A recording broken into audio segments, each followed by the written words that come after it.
Bien. Bien, podemos continuar con la clase. Ya nada más van a ser 35 minutos más y ya terminamos por el día de hoy. Em, entonces, ya de una vez estamos viendo, voy a compartir pantalla.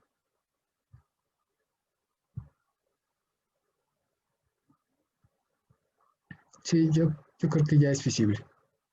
Entonces, estábamos viendo este teorema. Dice, sea z igual a f de xy, que esto que es una función escalar de variable vectorial, continua, o sea que no tenga interrupciones ni nada por el estilo.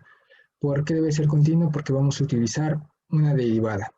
Ya ven que si la derivada se basa en límites, o bueno, parte de límites, entonces si no es continua, el límite no existe y no podemos obtener absolutamente ningún cálculo. En una región abierta, también por la misma razón, esta no puede ser una región cerrada porque se tendrían que obtener las derivadas de los puntos de la frontera, y los puntos de la frontera pues están dentro del conjunto, pero al otro lado sí es literalmente un escalón, un abismo, ¿no? O sea, ya no hay nada, ya no hay números, entonces no podemos utilizar los puntos de la frontera, por lo tanto se deja como una región abierta para que así nunca lleguemos a ese punto y siempre va a existir la derivada, porque siempre va a haber un punto más pequeño, más cerca a ese 3 que yo puse en el ejemplo anterior, con el paréntesis de abierto, de que era una región abierta, entonces no habría ningún problema, porque simplemente siempre habría otro punto y la derivada siempre existiría. Porque ese sí utiliza, la derivada sí requiere de esa infinidad de valores. Y esta región debe ser subconjunto de R2, que también debe ser del dominio pues, de nuestra función que estamos graficando. Y sea x0 y 0 un punto que pertenece a la región. Bien, un punto cualquiera. Si esta función presenta un extremo relativo para cuando x igual a x0 y y igual a y0, o sea que nuestro punto de x0 y y0 de la región pues resulta que es un punto extremo, sea un máximo o un mínimo.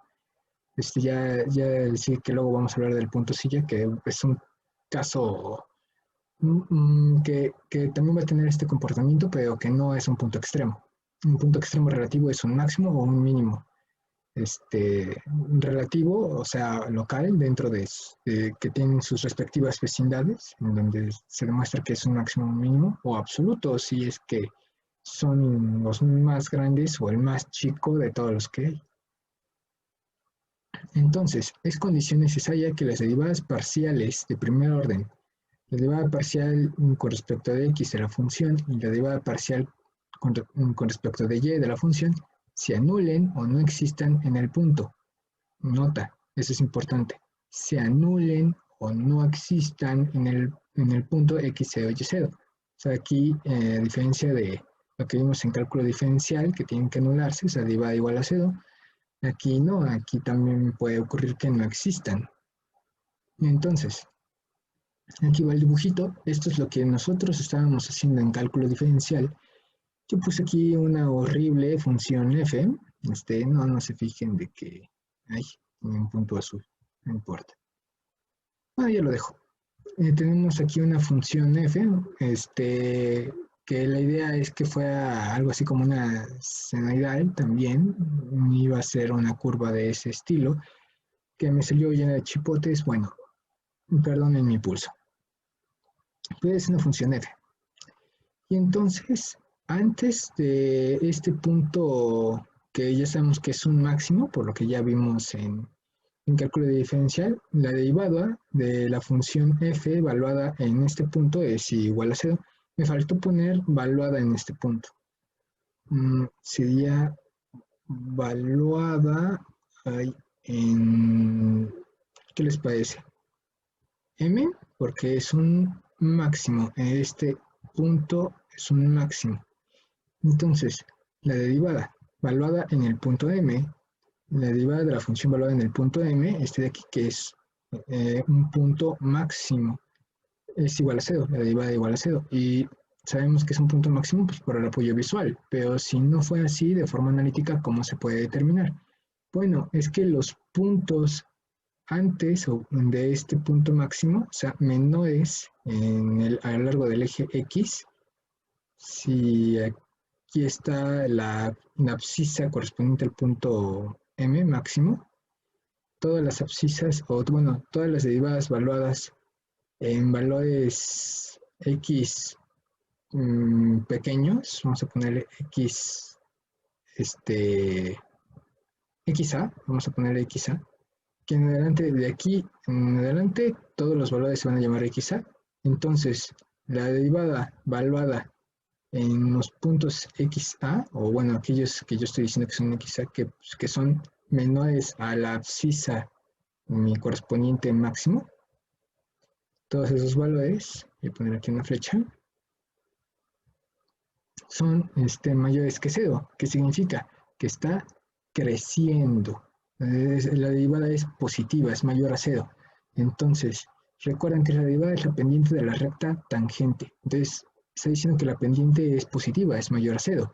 Significa que viene de valores menores a 0, pasa por 0 y llega a 0. Es creciente, va a ir aumentando. Entonces, estamos subiendo, hay una empinada, estamos subiendo.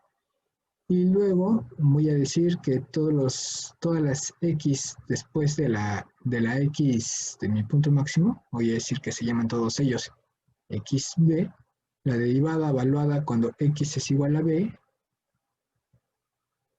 ahí se va a encimar, disculpen, XB, la derivada evaluada con todos los puntos XB, que son todas las abscisas siguientes a la abscisa de mi punto máximo. Recuerden, de mi punto máximo, aquí está. Dice que son menores que 0. Entonces, como es la pendiente de la recta tangente, dice que la pendiente es negativa. Significa que mi recta tenía valores grandes primero, luego pasa por 0 y se va hacia el infinito negativo. Estamos de bajada, estamos decreciendo, está decayendo. Entonces, por ese cambio de que primero iba positivo, luego es 0 y luego es negativo, se sabe que cuando la derivada evaluada en ese punto M es igual a 0, y por ese comportamiento de creciente, 0 y luego decreciente, es un punto máximo. Es un punto máximo. Y también ya podríamos ver el criterio de la segunda derivada, que justamente de lo que va a hablar es de esa concavidades y demás. Pero eso ya es el cálculo diferencial. De todas formas lo vamos a retomar ahorita. Ahorita nada más quiero que se fijen en las pendientes de rectas tangentes, porque no estamos hablando de la primera derivada en este momento. Entonces, así como en cálculo diferencial, en la primera derivada, ustedes tenían que primero crecía mayor a 0, luego igual a 0 para el punto máximo y luego negativo, bueno, las derivadas evaluadas en los puntos siguientes eran menores a 0, negativas, que indicaba que está decreciendo y eso indicaba un punto máximo. Ahora, para el espacio, para una función escalar de variable vectorial, o sea, estamos mapeando únicamente en zetas. Para este caso, para este momento, en cotas, utilizando puntos X, Y, lo que tenemos es este dibujito en GeoGebra, que me tardé un muy pequeño rato en preparárselos, pero sí me puse a preparar. Vamos a ponerle Move. Creo que ya está seleccionado. No te me trabes. Ok, ya. Entonces, ¿qué tenemos aquí? El rojo es X, verde Y y azules son los Z positivos. Así es como ya lo fijé yo. Entonces, de hecho le podemos poner grid nada más por ponernos payasos. Entonces, lo que observamos aquí que es otra vez un paraboloide. Un paraboloide, acá arriba se ve la ecuación. Vamos a poner el point fix.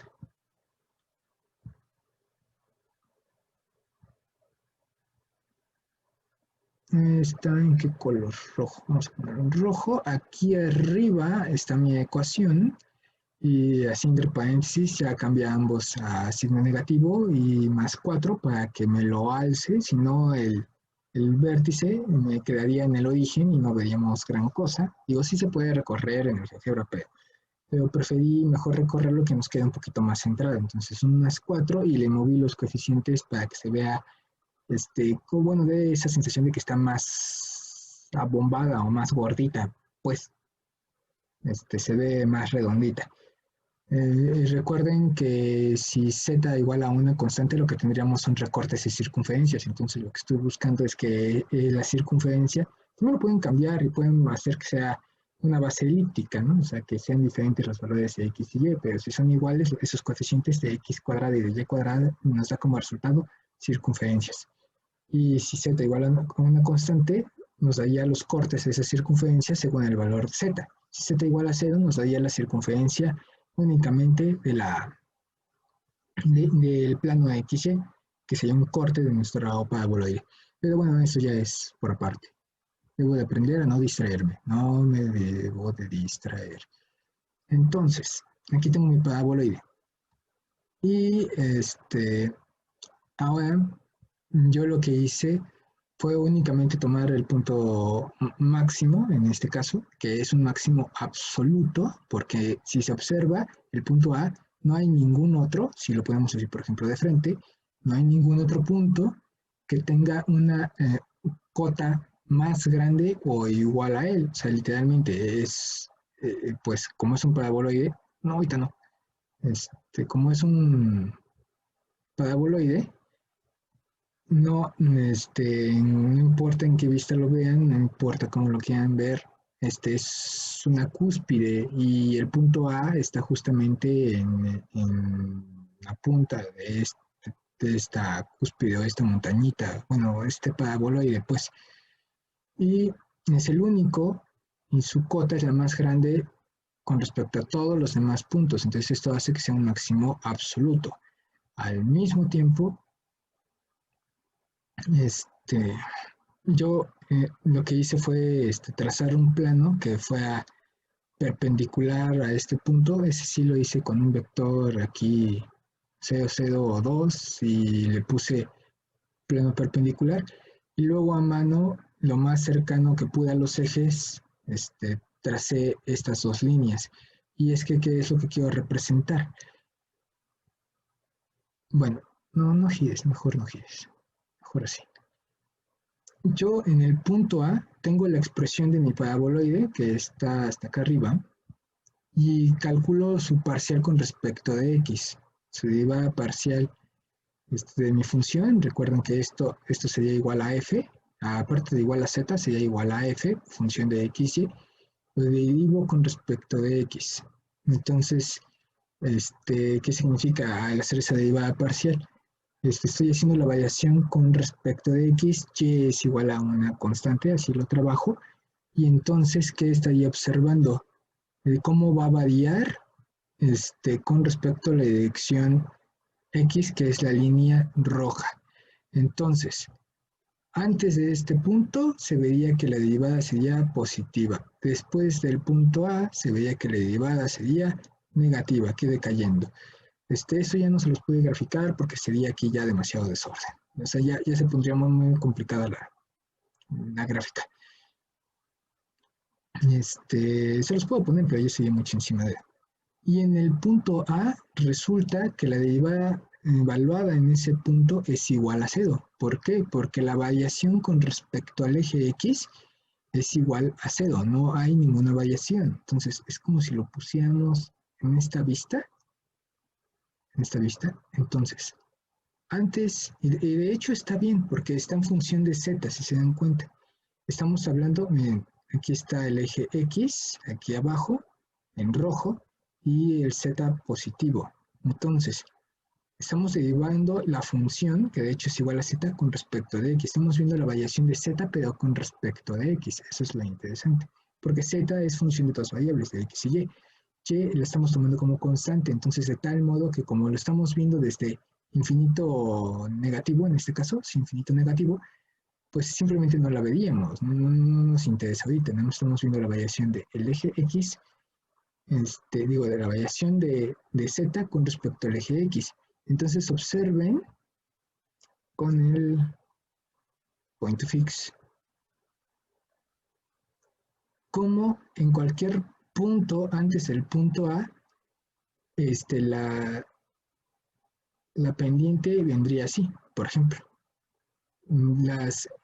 Conforme avanza el valor de X hacia el punto A, hacia la abscisa 0, pues a X igual a 0, antes de eso, que va calculando la derivada de la función, o sea, de la derivada de z con respecto de x, o la derivada de la función con respecto de x, vamos a escribirlo aquí, derivada parcial, es la derivada parcial, bueno, sí, para que se note más, la derivada parcial en mi función z, o que sería lo mismo que la función x, digo, la función f, con respecto de x, valuada antes del punto A, ¿cómo es? Es mayor a 0. Ya evaluado en cualquier punto. Ya sé que se me olvidó aquí poner una barrita. Tendría que poner una barrita, pero no saben qué. Ahorita, perdónenme eso, perdónenme esta parte, de que debería estar evaluada en un punto, o evaluada en los puntos A antes de, pero ahorita ya sería mucho desorden. Entonces, aquí serían positivas, serían mayores a 0. Y vean, observen la pendiente, cómo va, va positiva, vamos subiendo. Por otra parte, después del punto A, que tenemos que la derivada va a tener esa tendencia negativa. Entonces, la derivada parcial, así, de la función, se las voy a mezclar para que vean que son iguales. Z y F son lo mismo para este caso, porque F es función de X y eso es igual a Z. De hecho, se los pondría aquí. F función de X, Y. Y esto me va a dar igual a Z, porque por eso me van a dar cotas, por eso me van a dar alturas, porque es igual a Z. Lo está levantando a partir del plano de XY. Y esta es la función derivada parcial con respecto de X, valuada en los puntos posteriores. Voy a decir que P nada más, para decir que son los puntos posteriores. Y esto va a ser, vamos a decir que por aquí está el punto P. Vamos a decir que por aquí está el punto P. Y acá sería otro punto A o algo por el estilo, si quieren, y es un punto cualquiera que está antes de A. Ok, no punto A, punto V o punto B o lo que sea. Un punto B que son aquellos que están antes de llegar al punto A en la parte de abscisas. Y esto sería, no es igual a 0, perdón, serían negativas, serían menores a 0. Ay, qué feo salió. Pero bueno, no se preocupen, no se ve muy bonito, pero está bien. Son menores a 0.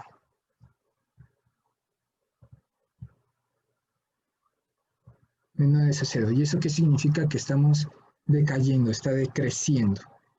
Y cuando lo evaluamos en el punto A, resulta que es igual a 0. Entonces otra vez tenemos ese cambio que nosotros hicimos en cálculo diferencial y lo vamos a tener en X y ahora también lo vamos a tener en Y. Entonces, ahorita ya para ya no invertir más tiempo en esta parte, pero sería así lo mismo como lo están viendo, la parcial de Z o la parcial de la función, porque vean que son lo mismo, con respecto de X, es igual a 0, significa que hay un punto crítico. En este caso, hay una variación de positivo, o sea, mayor a 0, luego menor a 0. Entonces, esto indica que es un máximo para la parte de X. Tendríamos que ver qué ocurre en Y, y eso por medio del criterio de las segundas derivadas y demás, que son temas posteriores, que ya vamos a ver, pero son los temas posteriores y nos permiten discriminar entre un máximo y un mínimo. Ahorita nuestra única misión es ubicarlos. Y eso es cuando la derivada vale 0. Y ahorita se los estoy poniendo aquí gráficamente qué es lo que está pasando con el ejemplo de un paraboloide. Y entonces, Ahora lo vamos a hacer con respecto de y, es el mismo procedimiento. La derivada en el punto es igual a 0. ¿Y qué está ocurriendo al hacer esas dos derivadas iguales a 0? Que tenemos un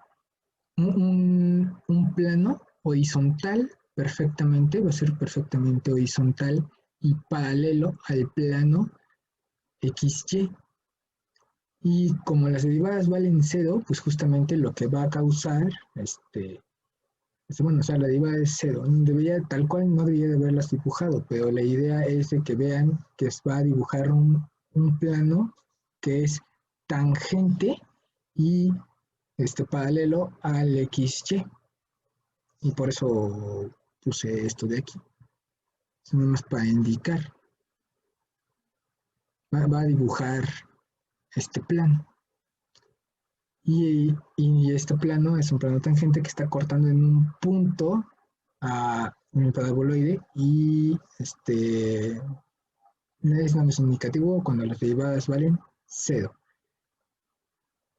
Y, es, y eso causa, o sea, si justamente estamos haciendo eso, es un plano horizontal que no está creciendo, no está inclinado para ningún lado, no indica que sube ni baja, por eso es un plano perfectamente paralelo al XY, porque no está creciendo de ninguna forma, es un punto crítico, entonces es como otro piso, otro plano, un techo para este caso.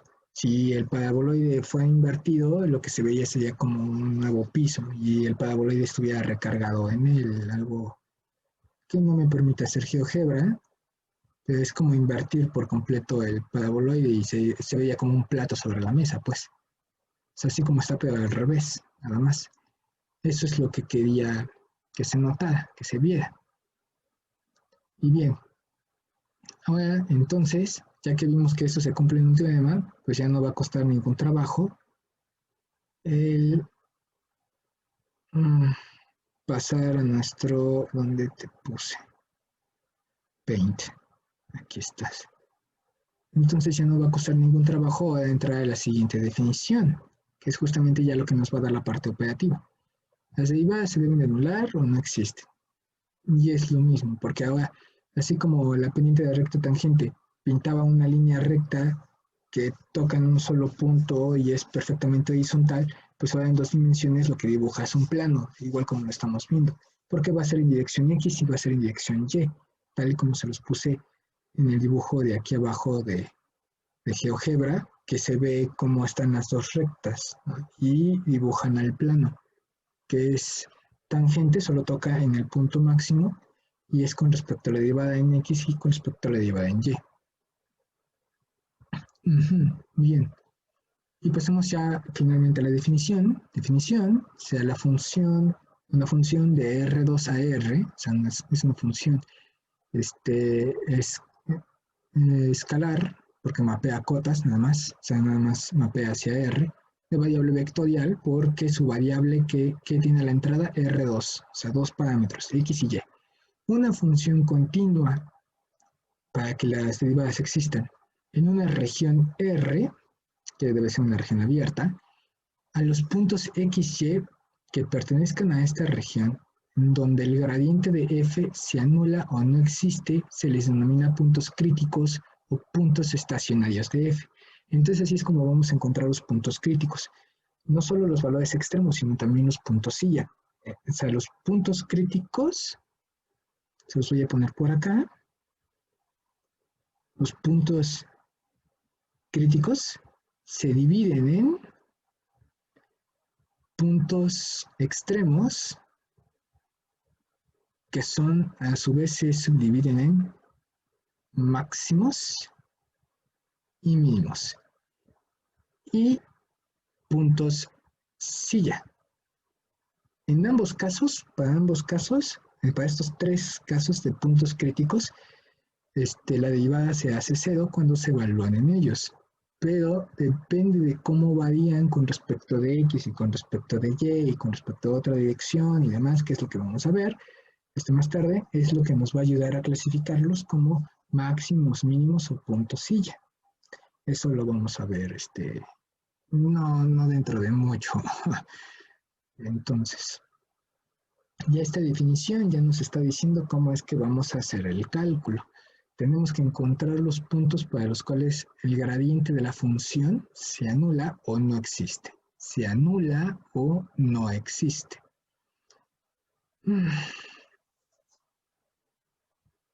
Y antes de hacer los ejercicios, yo les pregunto, ¿saben qué es un gradiente? No muchos, sí, no, o sea, no sé cuántos me contestarían ahorita, pero, pero vamos a suponer que es como casi siempre pasa, que no alcanzan a ver el último tema, que no es nada raro, siempre es a las carreras, digo, ni que yo no sé si alcanzo a ver todo el programa, pero sí es cierto que a veces en los últimos temas del final ya no les damos la misma profundidad a todos los profesores, ¿por qué? Porque ya estamos presionados, ¿no?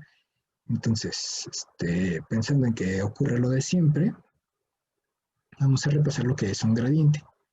Entonces, este es un ejercicio, no, donde los puse, aquí está, bueno, sí, esta es una nota del mismo gradiente. Gradiente. Yo creo que lo vamos a maximizar y lo vamos a ver completo. Gradiente. Definición. Sea U igual a phi de función de x y z. Esta es una definición todavía más general, no pasa absolutamente nada.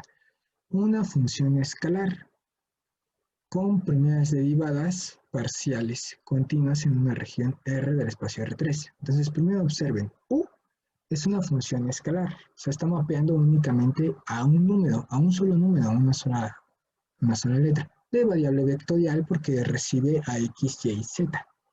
O sea, recibe triadas, 3 números, y te regresa un solo número. Entonces, algo así de simple como X más Y más Z igual a U. Esa es una función escalar de variable vectorial que recibe 3 parámetros. Así de simple. Y nos da la salida la suma de los 3 números. No pasa nada. Y debe tener primeras derivadas parciales continuas en una región R del espacio R3. Sí, porque si no, no podríamos hacer ningún cálculo. Y entonces se llama gradiente de phi, o sea, el gradiente de la función f que recibe estos 3 parámetros, y se denota como gradiente de phi. Vamos al point fix, ¿para qué lo tengo si no lo uso?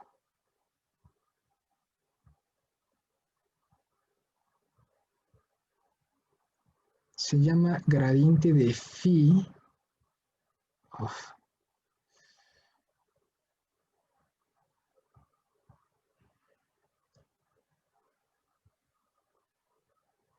Se llama gradiente de phi o la derivada de phi con respecto de r. Observen que las derivadas son exactas porque está derivando con respecto al vector completo. Dice derivada con respecto a un vector r. Este r, de aquí, vamos a ponerlo con este vector r de aquí, se refiere a que está utilizando los 3 parámetros. De todas formas, ustedes lo van a tener que hacer derivada con respecto de x, derivada con respecto de y y derivada con respecto de z. Pero lo que quiere decir es que ustedes, para denotar al gradiente completo, si no quieren escribir como grad, lo escriben como la derivada exacta de esta función escalar de variable vectorial con respecto al vector r, para que contenga a todos los puntos, digo todos los puntos, no, a todos los parámetros. El vector r, justamente estamos hablando que es un vector r igual a x, y, z. De hecho, por eso lo anoté aquí abajo. Nota, r igual a x, y, z. Es un vector con 3 parámetros y por eso es la derivada exacta con respecto a r, porque está diciendo que es una derivada con respecto a 3 parámetros. Entonces, y así es como se simboliza. Sería derivada de phi con respecto de r a la expresión vectorial, y ahora sí, las derivadas parciales, que van a ser todas estas. La derivada parcial de phi con respecto de x multiplicada por el vector y. O sea, en realidad lo que están obteniendo es un vector. ¿Y esto qué es? Es una combinación lineal, o sea, la suma de diferentes vectores. Están sumando el vector y multiplicada por la derivada parcial de la función con respecto de x, más el vector j, que está multiplicada por un escalar, que es la derivada parcial con respecto de y luego por k unitario, que es la derivada parcial de la función con respecto de z. Entonces, ustedes van a tener, así como dato de entrada, una función escalar de variable vectorial. Escalar, porque bota un número, pero de variable vectorial porque recibe un vector completo. Y ustedes lo que van a hacer es, bueno, ¿cómo varía mi valor u? O bueno, mi función, ¿cómo sería la variación de esa? Si solo varió a x, por eso es la parcial con respecto de x. Y luego la parcial con respecto de y luego la parcial con respecto de z. De la misma forma como yo se los representé hace un momento en GeoGebra, de eso estoy hablando, o sea, derivadas en función de diferentes variables. Cómo varía con respecto de x y lo demás es constante. Derivada con respecto de y lo demás es constante. Y la derivada con respecto de z y lo demás es constante. Así es como se deriva parcialmente. Y entonces, y ahora lo multiplican por sus respectivos vectores unitarios. X con el vector unitario y. ¿Cuál es el vector unitario y? 1, 0, 0. Luego, más combinación lineal. Recuerden, combinación lineal es una suma de vectores. La derivada parcial de la función con respecto de y. Entonces, sería esta de aquí. Vamos a ponerle con palomitas. Primero, la derivada parcial de la función con respecto a x multiplicada por su vector y. Luego, la derivada parcial de la función con respecto de y, o sea, cómo vaya con respecto a y, multiplicada por el vector j. Y finalmente, la derivada de la función con respecto a z, a las cotas, o mi última variable, y multiplicada por el vector unitario k. Y entonces, ¿qué les va a dar? Una suma de tres vectores, o sea, derivada con respecto a x, 0, 0. Luego, más 0 derivada de la función con respecto de y, 0. Más otro paréntesis, otro vector que sería 0, 0, 0, 0 y derivada de la función con respecto de z, que es así multiplicada por k. Y sumadas me va a dar un vector que llamamos gradiente, que tiene en su primer paréntesis, bueno, perdón, primer paréntesis, perdón, sería paréntesis derivada de la función con respecto a x, es derivada parcial, por supuesto, porque está en función de diferentes variables. Luego la derivada de la función con respecto de y, qué horrible me salió, ténganme paciencia, no es lo mismo. Y la derivada de la función, otra vez derivada parcial,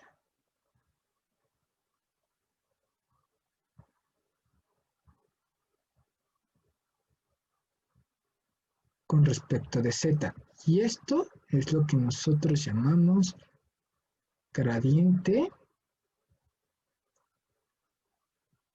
de phi. Ay, ¿cómo le voy a hacer para que quepa todo? Bueno, sí, está bien.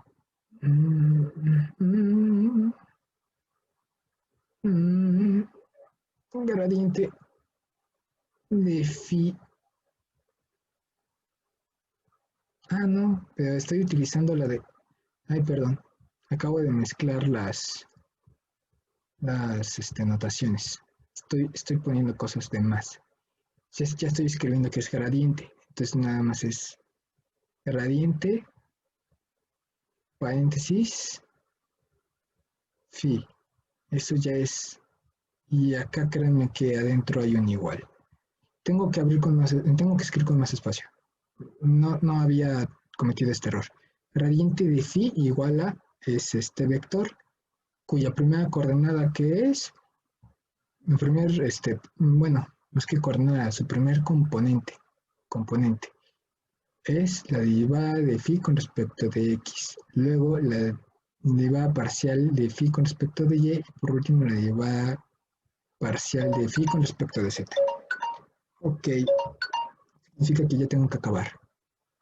Y esto es igual, o bueno, también la otra forma de escribirlo sería, voy a tener que quitar mi rectángulo aquí.